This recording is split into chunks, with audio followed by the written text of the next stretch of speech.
اللہ نے رمضان کی راتوں میں بھی تمہارا اپنی بیویوں کے ساتھ ازدواجی تعلق قائم کرنا. ہن لباس لکم، تمہاری بیویاں تمہارا لباس ہے. وانتم لباس لہن، اور تم اپنی بیویوں کا لباس. اب یہ لباس میں نے جو پہنا ہوا ہے، اس لباس اور میرے جسم کا کوئی پردہ نہیں ہے. میاں بیوی کا آپس میں کوئی پردہ نہیں ہے، کیونکہ ایک دوسرے کا لباس ہے، ایک دوسرے کی عفت اور عصمت کی حفاظت کا ذریعہ بھی ہے. ایک وہ معنی بھی ہے، اور دوسرا اس حوالے سے پریکٹیکلی بھی وہ لباس ہے کہ میاں بیوی کا آپس میں کسی بھی چیز کا کوئی پردہ نہیں. کسی حدیث کے اندر کوئی اس طرح کی چیز رپورٹ نہیں ہوئی. اس حوالے سے ایک مردود اور منقطع روایت پیش کی جاتی ہے، اور اس تابعی کا سما جو ہے وہ سیدہ عائشہ رضی اللہ تعالیٰ عنہا سے ثابت ہی نہیں ہے. سنن ابن ماجہ میں حدیث ہے 1922، مشکات میں 3123 ہے، لیکن مردود روایت ہے، منقطع ہے. کہ اما عائشہ رضی اللہ تعالیٰ عنہ کا بیان ہے کہ میں نے نبی صلی اللہ علیہ وسلم کی شرمگاہ کبھی نہیں دیکھی. لیکن یہ روایت ہی ضعیف ہے، جس کی بنیاد کے اوپر لوگوں نے اورل سیکس کے حوالے سے عجیب و غریب فتوے دیے اور کہا کہ جی میاں بیوی ایک دوسرے کی شرمگاہ کو نہیں دیکھ سکتے، یعنی وہ کہتے ہیں دیکھ ہی نہیں سکتے، اگلی بات تو آپ چھوڑ ہی دیں. تو یہ حدیث ہی بالکل جو ہے وہ منقطع ہے اور مردود روایت ہے، جس کی بنیاد پہ یہ پورے کا پورا ایک اسکول آف تھاٹ کھڑا کیا ہوا ہے. بھائیو، اسلام میں ایز سچ اورل سیکس کی کوئی ممانعت نہیں آئی، سوائے وہ قوم لوط والا جو اینل سیکس ہے اس کو ضرور ایڈریس کیا گیا. اس حوالے سے جتنی بھی باتیں کی جاتی ہیں وہ علماء کے فتوے ہیں، اور ظاہر ہے کہ جب فتویٰ ہوگا تو وہ ایکسپرٹ اوپینین ہے، وہ اجتہادی ایشو ہے. اس میں کوئی شخص بھی دلائل کے ساتھ کسی کے ساتھ اختلاف کر سکتا ہے، اور اس کو آپ کتاب و سنت کی نص کی طرح بالکل فائنل اتھارٹی نہیں مان سکتے. اس کے لیے دلائل دینے کی ضرورت ہوگی، زبانی کلامی نہیں کہ میرا دل نہیں مانتا، یہ چیزیں اس طریقے سے نہیں. بہرحال اورل سیکس کے حوالے سے میڈیکل ایشو ضرور ریزالو کرنا چاہیے، کیونکہ اس قرآن حکیم نے ہمیں دو ہی علوم بتائے ہیں، ایک ریویلڈ نالج جو وحی کا علم ہے، اور دوسرا acquired knowledge, the knowledge obtained through observations and experiments، science کا علم. ان دو میں سے اگر ایک علم بھی یہ چیز ویریفائی کر دے کہ اس طرح کا ایکٹ جو ہے صحت کے لیے نقصان دہ ہے، تو پھر اس کی اسلام میں اجازت نہیں ہوگی. مثال کے طور پر یہ جو یورینیم ہے، اگر آپ اس کو نیکڈ ہاتھ لگائیں گے تو سکن کینسر اس کی وجہ سے ہو سکتا ہے. یہ قرآن و حدیث میں نہیں موجود، لیکن سائنٹیفکلی پروف ہے. تو یہ اس کو پھر اس طریقے سے پریکٹس کیا جائے گا اور بچا جائے گا. اس حوالے سے میں نے گفتگو بھی کر دی ہے، مسئلہ نمبر 39، علم وحی اور علم سائنس کی اہمیت اور ان کا دائرہ کار، اہل سنت پاک.com پہ. بہرحال میں نے اشارتاً اب گفتگو کر دی ہے، عقل مند کے لیے اشارہ کافی ہے، اس میں مزید ڈیٹیل میں جانے کی ضرورت نہیں ہے. البتہ آخر میں سیکس کے اعتبار سے دو بڑے کریٹیکل ایشوز ہیں، ان کو ایڈریس کر دوں. بڑے دو اہم مسائل ہیں، تاکہ کوئی تشنگی باقی نہ رہے. پھر بھی اگر کسی کی کوئی تشنگی باقی رہے، لیکچر کے اینڈ پہ پوچھ سکتے ہیں یا بعد میں بھی مجھے ای میل کر سکتے ہیں، mirza_95@yahoo.com. اور ای میل کے حوالے سے میں آج کل بڑی آزمائش سے گزر رہا ہوں. ای میلز جو ہیں وہ سینکڑوں ہزاروں تک پہنچ جاتی ہیں، اس لیے بعض کا 7-8 دن لگ جاتے ہیں میں جواب، یعنی پہلے تو ایک دن میں دے دیتا تھا، اب وہ ایک ہفتے سے بھی بڑھ جاتا ہے. یہ تو ابھی شکر ہے جو اہل سنت پاک.com پہ آتی ہیں وہ ہمارے فرحان بھائی جواب دیتے رہتے ہیں، ورنہ وہ بھی دینی پڑے. اور واٹس ایپ کا جو علیحدہ سے معاملہ، میں نے تو وہ مصیبت پالی نہیں ہوئی ہے، کیونکہ میں اس کو مینج کر نہیں سکتا. تو یہ آخر میں دو اہم ترین مسائل میں نے بیان کرنے تھے اسی سیکس ڈسپلن کے پوائنٹ آف ویو سے. پہلا مسئلہ ہے وہ ہے بڑی عمر کی رضاعت کا مسئلہ. یعنی اگر میں کھل کے بیان کروں کہ اگر کوئی مرد اپنی بیوی کے پستان سے دودھ پی لے تو کیا اس سے رضاعت ثابت ہوگی؟ کیا نکاح ٹوٹ جائے گا؟ کیا اس طرح کا کوئی معاملہ ہو جائے گا؟ کیونکہ امام ابن تیمیہ نے اس قسم کا فتویٰ دیا، اور وہ آج تک جو ہے وہ اہل حدیث کے گلے میں فٹ ہوا ہوا ہے. سارے تو نہیں، مطلب جو اہل علم ہے وہ تو سمجھتے ہیں کہ فضول فتویٰ تھا، ان کے نزدیک تو اس طریقے سے رضاعت ثابت ہو جائے گی اور نکاح بھی ٹوٹ جائے گا. تو میں اس کو ایڈریس کرتا ہوں. صحیح بخاری اور صحیح مسلم کی متفق علیہ حدیث ہے. بخاری میں 5099 5099، مسلم میں 3568 3568، اور مشکات میں بھی ہے انٹرنیشنل نمبر کے مطابق 3161، کہ آپ صلی اللہ علیہ وسلم نے ارشاد فرمایا کہ جو رشتے دودھ کی وجہ سے، جو رشتے جو ہے وہ نسب کی وجہ سے حرام ہوتے ہیں، وہی رشتے دودھ پینے کی وجہ سے بھی حرام ہو جاتے ہیں.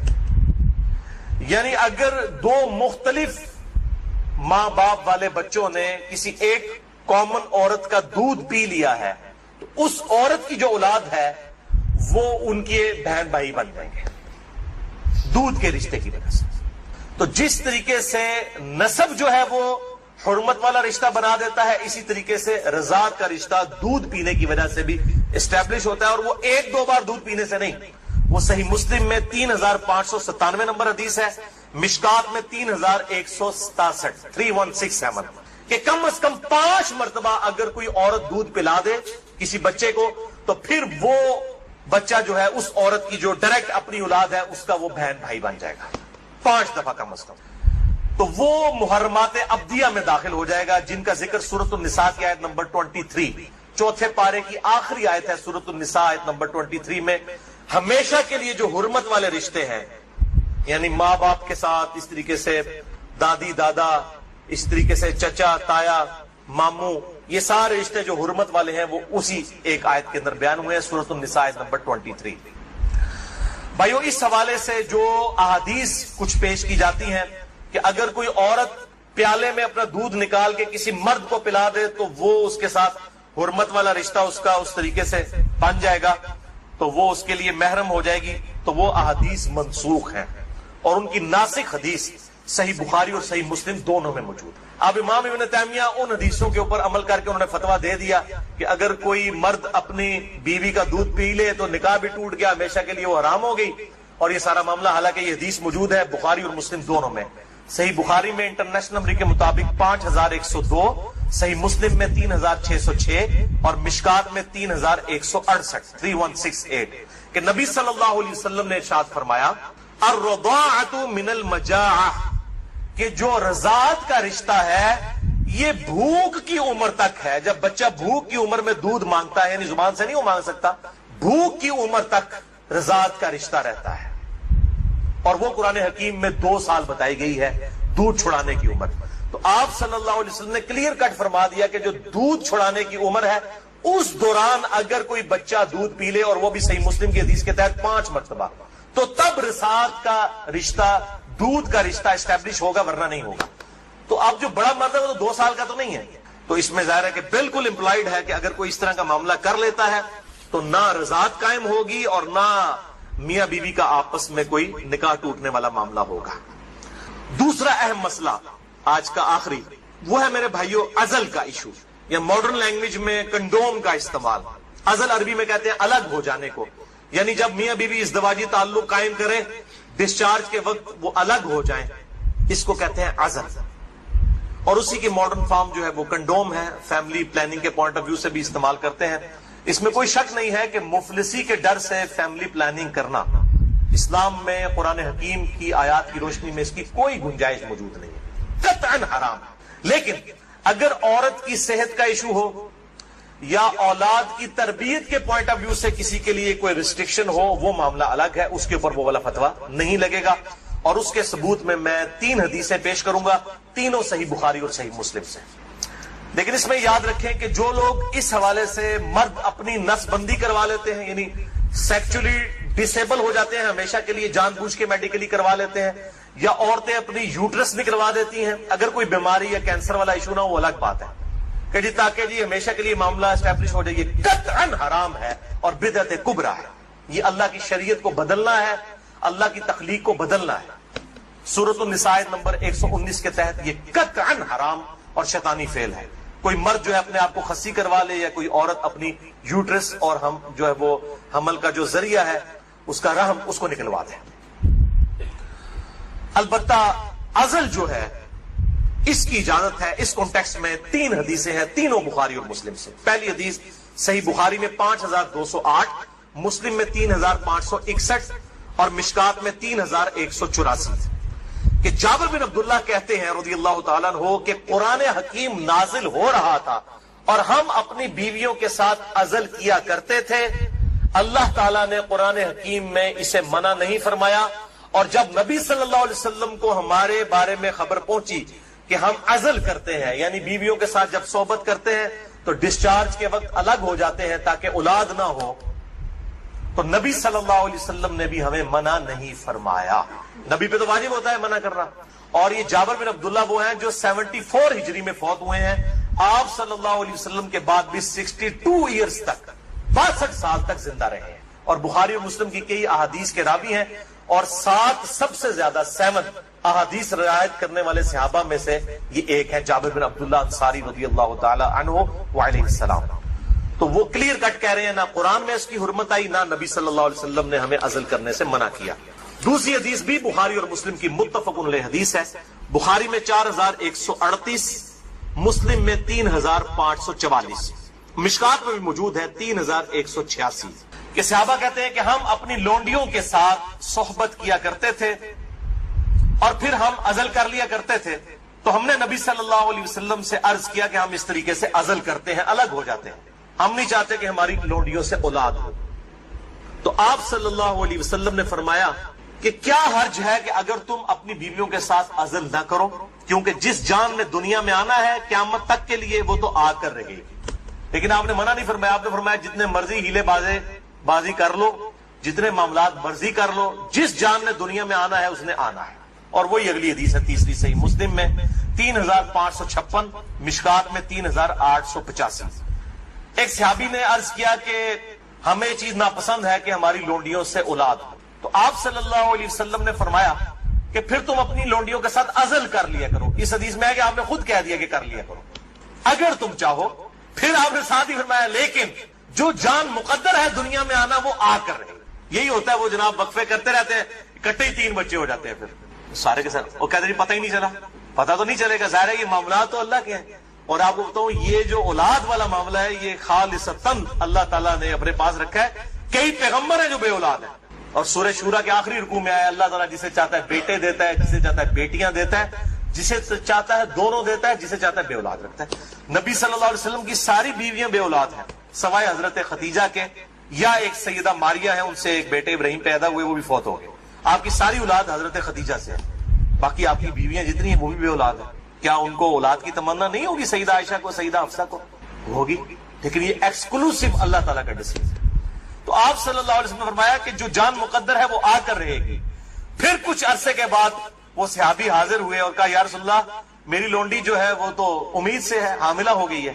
آپ نے فرمایا میں نے تجھے کہا نہیں تھا کہ جو اولاد مقدر میں ہے وہ آ کر رہے گی، اس کو کوئی نہیں روک سکتا. تو یہ چیزیں یعنی انسان اگر سمجھتا ہے رک جائے تو ایسا نہیں. لیکن یہ یاد رکھیے یہ لونڈیوں والا معاملہ ہے جو آزاد عورت ہے، کیونکہ ہماری بیویاں تو لونڈیاں نہیں ہوتی ہیں، تو آزاد عورتیں ہیں. آزاد عورت کے ساتھ عزل کرنے کے لیے بیوی کی اجازت کی بھی ضرورت ہے. مرد اپنی مرضی سے یہ ڈیسیژن نہیں کر سکتا. یہ ساری احادیث لونڈیوں سے ریلیٹڈ ہے. آزاد عورت اور بیویوں کے معاملے میں میاں بیوی دونوں کا راضی ہونا ضروری ہے. لہذا اس حوالے سے صحیح مسلم سے ایک حدیث جو پیش کی جاتی ہے اور کچھ اور روایتیں کہ عزل کرنا گویا کہ زندہ بچے کو گاڑ دینا ہے یا اولاد کا قتل ہے، وہ تمام احادیث کراہت کے اوپر مبنی ہے یا پھر وہ منسوخ تصور کی جائیں گی ان احادیث کی روشنی میں. جو بیویاں اچھا برتاؤ کرنے کے باوجود بھی خاوند سے بد زبانی کرتی ہیں ان کے بارے میں شریعت میں کیا حکم ہے؟ کیسے سمجھایا جائے کہ کچھ رہنمائی فرما دیں. یہ ہمیشہ سوال عورتوں کے اوپر کیوں آتا ہے؟ وہ تو خود پسا ہوا طبقہ ہے. یعنی ہمارے مسلمان معاشرے میں بھی مرد جو ہے بہت ظالم ہے. تو یہ تو کبھی سوال نہیں آیا کہ جو مرد یہ کرتا ہے تو اس کی عورتیں کیا کریں. تو عورت اگر بد زبانی کرتی ہے تو قرآن میں آیا کہ عورتوں کی کئی عادتیں تمہیں بری لگیں گی، لیکن تم یہ بھی دیکھو ان میں کئی ایسی اچھائیاں جو تم میں موجود نہیں ہوں گی. سورہ نساء کے اندر آتا ہے تو اس کے ساتھ گزارا کرو. بخاری مسلم میں حدیث ہے کہ عورت جو ہے یہ ٹیڑھی پسلی سے پیدا ہوئی ہے، اس کو سیدھا کرنے کی کوشش نہ کرو ورنہ توڑ بیٹھو گے، اور اس کو توڑنا، اس کو طلاق دینا ہے. اس کائنات میں سب سے آئیڈیل بیویاں کس کی ہو سکتی تھی؟ آپ صلی اللہ علیہ وسلم. تو ان کے بارے میں جو کچھ قرآن میں آیا ہے، مسئلہ جنید جمشید والا میرا 105 دیکھ لیں جس میں نے صرف قرآن کی آیات کا ترجمہ پڑھا ہے. ٹھیک ہے، رونگٹے کھڑے ہو جاتے ہیں. پارہ نمبر 21 کا آخری صفحہ پڑھ لیں سورۃ الاحزاب کے اندر. یہاں تک نوبت آئی ہے کہ اللہ تعالیٰ نے فرمایا اے نبی اپنی بیویوں سے کہو کہ اگر تم دنیا کا مال چاہتی ہو تو تمہیں میں مال دے کے رخصت کر دیتا ہوں، طلاق دے دیتا ہوں، اور اگر تم اللہ اور اس کا رسول اور آخرت کا گھر چاہتی ہو تو اسی قسم پرسی میں، اسی غربت کی حالت میں میرے نبی کے ساتھ گزارا کرو. بخاری مسلم کے الفاظ ہیں، آپ علیہ السلام نے یہ آیات آ کے حضرت عائشہ پہ پیش کی. انہوں نے رونا شروع کر دیا. ان کا میں اللہ، اس کا رسول اور آخرت کا گھر چاہتی ہوں. حالانکہ نبی علیہ السلام فرمایا اپنے باپ سے مشورہ کر لو، دیکھ لو، جس طرح بہتر سمجھتی ہو، میں تمہیں چھوڑ دیتا ہوں. آپ صلی اللہ علیہ وآلہ وسلم کو بھی دنیاوی اعتبار سے اپنی بیویوں سے تکلیف اٹھانی پڑی، تو باقی تو پھر کس خاطر میں؟ کوئی نہیں. تو یہ آزمائش ہے سر. بیویوں اور اولاد کے اندر فتنہ کہا گیا نا قرآن میں ہے، جی پنجابی والا نہیں، عربی والا فتنہ، آزمائش۔ اگر یہ نہ ہوتی نا، وہ مجھے اشفاق صاحب کی بات یاد آئی ہے۔ اشفاق احمد صاحب کہتے تھے کہ بچہ جو ہے نا یہ عورت کی راہ کھوٹی کر دیتا ہے، تو اگر اولاد کے پیچھے ذلیل ہو جاتی ہے عورت، میرے بچے چھوٹے، میرے کے بچے نہ بنے، اور عورت جو ہے یہ مرد کی راہ کھوٹی کر دیتی۔ عورتوں کے پیچھے کیا کچھ نہیں مردوں کو کرنا پڑتا ہے حلال و حرام کے حوالے سے۔ تو یہ ساری آزمائشیں ہیں، انہی کے ساتھ وقت گزارنا ہے۔ اور اس کے لیے میں آپ کو ایک نسخہ بتا دیتا ہوں، لاہور کا راستہ بھی بتا رہا ہوں تو آپ کو کرایہ بھی دے دیتا ہوں۔ جزاک اللہ۔ وہ یہ ہے کہ جب آپ کو بیوی سے کوئی تکلیف پہنچے تو بڑا آسان سا حل ہے، صبر کر لیں۔ ایک چپ تے سو سکھ۔ جب آپ آخرت اورینٹڈ ہوں گے نا، صبر کرنا بھی آسان ہو جائے گا۔ یقین کریں جتنی گالیاں مجھے کھانی پڑتی ہیں علماء سے، تو میں تو کب سے چھوڑ چھاڑ کے سارا بیٹھ گیا ہوتا۔ صحیح۔ میں نے یہ تیہ کر لیا ہے کہ یار اگر پیغمبروں کو جادوگر کہا گیا ہے، ان کو دجال کہا گیا، نعوذ باللہ، حضرت عیسیٰ علیہ السلام کو، نبی علیہ السلام کو جادوگر، دیوانہ، شاعر کہا گیا ہے، تو سر ہماری کیا اوقات ہے؟ صحیح بات۔ میرے خیال ہے ہم اپنی کو اوقات سمجھ رہے ہوتے ہیں، اس لیے ہم صبر نہیں کر رہے ہوتے۔ وقت کے پیغمبر کو اگر اتنی گالیاں کھانی پڑے تو پیغمبر کو بھی چاہیے تھا، وہ اللہ کو کہتا ہے اللہ میرے کو کام نہیں ہوتا، نہیں کہا نا۔ تو آپ کو تو وہ تکلیفیں نہیں کاٹنی پڑ۔ اسی طریقے سے بیوی سے، بچوں سے بھی تکلیف پہنچے، صبر کریں۔ اور میں بتاؤں صبر سے کئی معاملات حل ہو جاتے۔ وہ ایک گورے کا وہ رول بھی ہے نا کہ 80-20 رول اسے کہتے ہیں۔ وہ کہتا ہے 20% تو تکلیف آتی ہے ڈیسٹنی، تقدیر کی وجہ سے، لیکن 80% ہم خود اضافہ کرتے ہیں۔ یہ بڑے پوائنٹ کی بات کی ہے اس نے۔ قدرت صرف 20% تکلیفیں ڈالتی ہے، باقی 80% ہم اس میں بگاڑ کی وجہ سے ڈالتے ہیں۔ مثال کے طور پہ میں آپ کو اوریجنل واقعہ بتاتا ہوں۔ ہمارے اسلام آباد میں ایک دوست ہیں، وہ مجھے بتانے لگے کہ ان کے ادھر اسلام آباد میں I-10 سیکٹر کے اندر ایک بندے نے نئی گاڑی نکلوائی، تو اس کا چھوٹا بچہ تھا 7-8 سال کا۔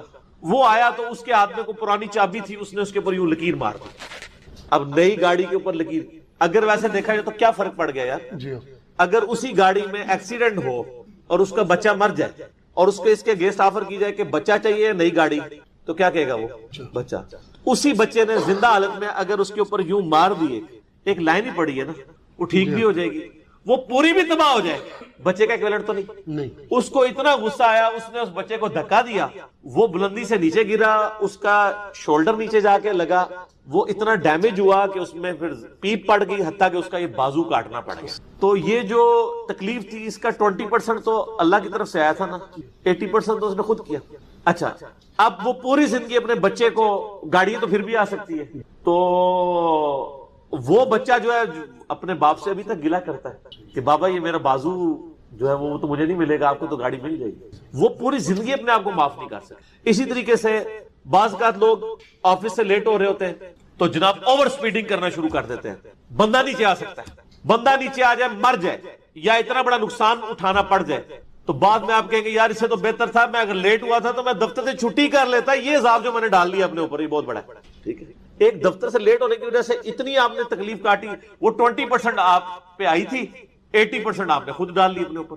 آپ زندگی، یہ ساری باتیں میں یعنی یہ میں صرف آپ کے سامنے نہیں کر رہا ہوں، میں پریکٹیکلی اپنے اوپر اپلائی بھی کرتا ہوں۔ میں اپنی بیوی کو بھی، بچوں کو بھی اس حوالے سے یعنی گائیڈ کرتا ہوں، اور میری زندگی اس چیز کا یعنی منہ بولتا ثبوت ہے کہ میرے اوپر جب بھی اس طرح کے معاملات آتے ہیں نا تو میں الحمدللہ صبر کی روش اختیار کرتا ہوں کہ مزید کوئی معاملات نہ بگڑے، خاموشی اختیار کر لیں۔ کوئی گالی دیتا ہے، کوئی آپ کو، مجھے مسجد سے پکڑ کے بھی لوگوں نے باہر نکالا ہے علماء نے، میں نے کبھی شی تک نہیں کی ہے، کوئی لڑائی جھگڑا نہیں کیا۔ آپ صبر کی روش اختیار کریں، صبر، اور فیملی لائف کے لیے تو آپ کو صبر بہت ضروری ہے۔ عورتوں کا غصہ فوراً آتا ہے، ٹھنڈا بھی فوراً ہو جاتا ہے۔ صحیح۔ تو جب عورتوں کا غصہ ٹھنڈا ہو جائے، اس ہفتے اگر کوئی بدتمیزی کی ہے انہوں نے، تو آپ جو ہے نا ایک ہفتے کے لیے صبر کر لیں، اگلے ہفتے اسی دن ان کو بتائیں جو پچھلی دفعہ آپ نے کیا تھا اگر یہ نہ ہوتا تو وہ بھی مان جائے گی مجھ سے غلطی ہوئی، لیکن اس وقت تو وہ نہیں مانے گی، اس وقت تو آپ بھی ماننے کے لیے تیار نہیں ہوں گے۔ جی ٹھیک ہو نا، ایٹ دا اسپاٹ تو کوئی بندہ اپنی غلطی ماننے کے لیے تیار نہیں ہوتا، صبر و شکر کے ساتھ زندگی گزار لیں۔ جزاک اللہ۔ جو بیویاں اپنے آپ کو خاوند کے برابر سمجھے کہ اللہ نے ایک جیسا بنایا ہے، ان کے لیے کچھ رہنمائی تو فرمائیں۔ ٹھیک سمجھتی ہیں، وہ ایک جیسے ہی بنایا ہے، مرد و عورت کو اللہ نے ایک جیسے ہی بنایا ہے، اس حوالے سے کہ ہیومن ڈگنیٹی میں تو برابر ہے، بلکہ عورتوں کا مقام تو کچھ زیادہ ہو جاتا ہے بعض اوقات۔ صحیح بخاری میں حدیث ہے، ایک صحابی نے آگے پوچھا یا رسول اللہ صلی اللہ علیہ وآلہ وسلم مجھ پہ سب سے زیادہ حق کس کا ہے؟ فرمایا تیری ماں کا۔ پوچھا اس کے بعد کہا تیری ماں کا، اس کے بعد کہا تیری ماں کا، چوتھی دفعہ کہا تیرے باپ کا۔ ٹھیک ہو گیا، تو حسن سلوک کی سب سے زیادہ حقدار تو وہ ہے۔ صحیح، ٹھیک ہو گیا۔